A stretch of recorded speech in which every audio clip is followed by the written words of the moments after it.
हमारा चित्त कहीं और जाए ना, तो इसका परिणाम परमम दिव्यम, जो परम दिव्य है, परम पुरुष है, हे पार्थ, बार बार चिंतन के प्रभाव से उनकी प्राप्ति हो जाती है। पुरुषम परमम दिव्यम याति पार्थानुचिंतयन, अनुचिंतयन, जो चिंतन कर रहे हैं बार बार, अनुमान बार बार, अनुस्मरण, बार बार स्मरण करना, बार बार चिंतन करना। अगर हमारा आंतरिक चिंतन प्रभु में नहीं हो रहा है तो हमें बहुत विकल होना चाहिए, संतोष नहीं होना चाहिए इस बात में, क्योंकि अगर संतोष कर लोगे साधना में तो साधना रुक जाएगी। संतोष सुख दुख में, जैसी परिस्थिति आई है, चाहे वो सुखद हो या दुखद, जथा लाभ संतोष सदा, काहू सो कछु न चाहोंगो। मेरे आराध्य देव ने जैसी मेरी परिस्थिति की रचना कर दी है, विधान कर दिया, उसी में मैं संतुष्ट हूं।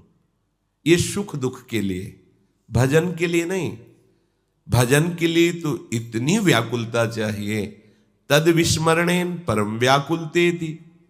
यदि कहीं आधे पल के लिए भी आराध्य देव का किसी कारण से विस्मरण हो रहा है तो परम व्याकुलता आ जानी चाहिए। इसका फल क्या होगा? बोल परमम पुरुषम दिव्यम याति पार्थानुचिंतयन। जब कोई ऐसे चित्त से चिंतन करता है, अनुचिंतयन, बार बार चिंतन, अव्यावृत भजनात्, अखंड भजन। एक बार पकड़ाना होता है मन को, ये ज्यादा परिश्रम की बात नहीं है, इसमें थोड़ी लालसा की बात है।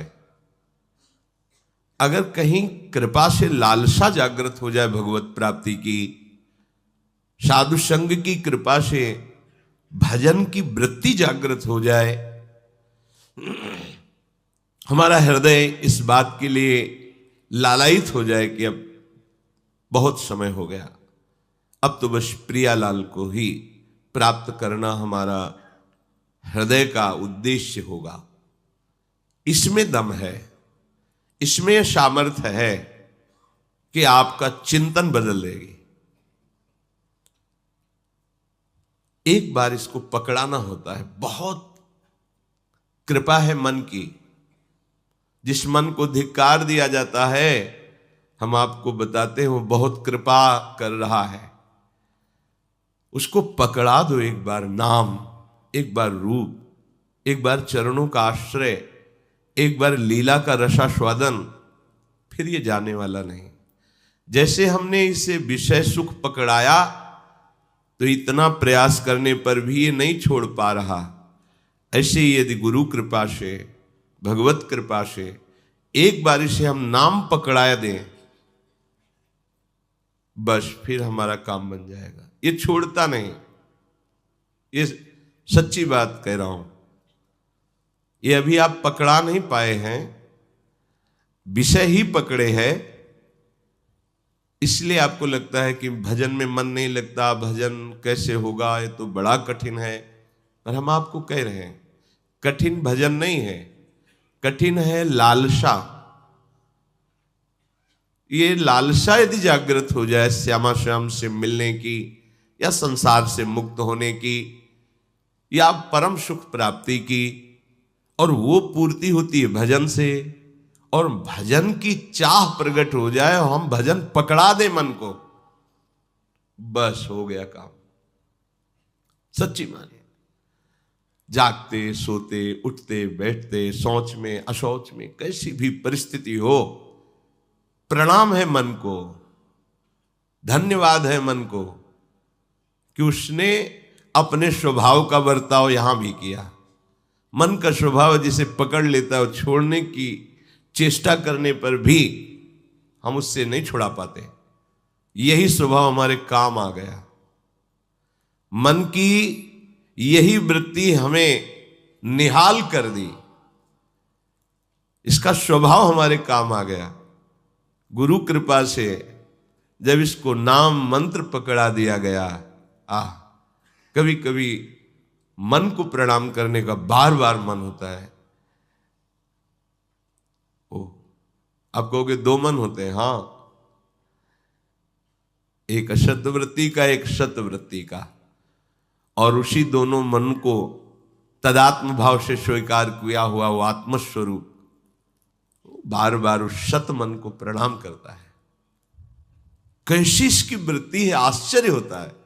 कोलाहल मच रहा है, वो मंत्र को ऐसे जागृत करता है कि एक क्षण के लिए विस्मरण नहीं। न नींद है न जागृत अवस्था है, केवल मंत्र, केवल नाम छाया हुआ है। न सो रहा है न जग रहा है, एक अजीब स्थिति, उन्मनी अवस्था। आप पकड़ाइए तो मन को नाम, घबरा रहे हैं आप, एक बार इससे पकड़ा दीजिए। देखा है, बता रहे हैं आपको कि हम बार बार धन्यवाद देते हैं मन को, जरा सा विक्षेप बर्दाश्त नहीं होता। वही मन जिसको नाम जपना बर्दाश्त नहीं हो रहा था, विषय चिंतन में सुख मान रहा था, उसी मन को गुरु कृपा से जब गुरु मंत्र और नाम पकड़ा दिया और उसने लालसा युक्त होकर पकड़ लिया, अब वो छोड़ता नहीं। सोवत हूं रसना रटे राधा कृष्ण सुनाम। नींद में पड़ा तुम्हें उपासक दिखाई दे रहा है, पर उसके नाम चल रहा है, क्योंकि मन ने पकड़ लिया। जैसे स्वप्न की रचना मन ही करता है, ऐसे ही मन लग रहा है कि सुषुप्त में है, पर नहीं। या तो कोई दिव्य लीला दर्शन, या तदाकार वृत्ति मंत्र में, नाम में आ गया ना अभ्यास का फल। परमम पुरुषम दिव्यम याति पार्थानुचिंतयन। ये बार बार चिंतन करने का फल मिला कि चित्त ने पकड़ लिया मंत्र को, नाम को। आप कोई नहीं छुड़ा सकता। तभी तो संत जन कहते हैं, जो इस अवस्था को प्राप्त है कि मेरा भजन तो अब राम करते हैं, मैं क्या भजन करूं, मेरा भजन राम करते हैं। क्यों? क्योंकि इंद्रियाणाम मनश्चास्मि, इंद्रियों में मैं मन हूं। अब मन नाम जप कर रहा है, मन भजन कर रहा। मैं तो देख रहा हूं केवल बैठे बैठे, मैं भजन नहीं कर रहा, मैं तो देख रहा हूं, भजन मन कर रहा है। और मन ही बंधन मोक्ष का कारण है। विषयों का चिंतन करने वाला मन बंधन युक्त और भगवत चिंतन कर, अब वो मोक्ष पदवी में विराजमान है, जिसका निरंतर भजन चल रहा है। कविम पुराण मनुषासितार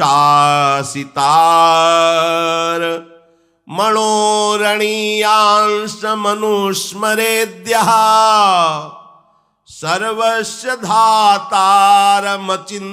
रूप मादित्य वर्णम तमसः परस्तात्। संपूर्ण प्राणियों को और उनके संपूर्ण शुभाशुभ कर्मों को जानने वाले होने से उस परमात्म तत्व को कवि कहा गया है। उस सब की जानता है। जो भी आप एकांत से एकांत में भी गुप्त कार्य करते हैं, चाहे वो शुभ हो या अशुभ हो, साधन हो या असाधन हो, सब कुछ उसको पता है। और आपकी गति, आपकी दुर्गति सब उसको पता है। इसीलिए एक नाम प्रभु का कवि है। सबसे बड़े कवि भगवान ही है। कविम पुराणम, इनसे पुराना कोई है नहीं। सबसे प्रथम प्रभु ही है, इन्हीं से सब प्रकट हुआ है। इसीलिए इनको पुराण पुरुष कहते हैं। भगवान का नाम पुराण भी है। अनुशासितारम, हम देखते हैं तो नेत्रों से, पर नेत्रों की, नेत्रेंद्री के ऊपर शासन होता है मन का। मन के ऊपर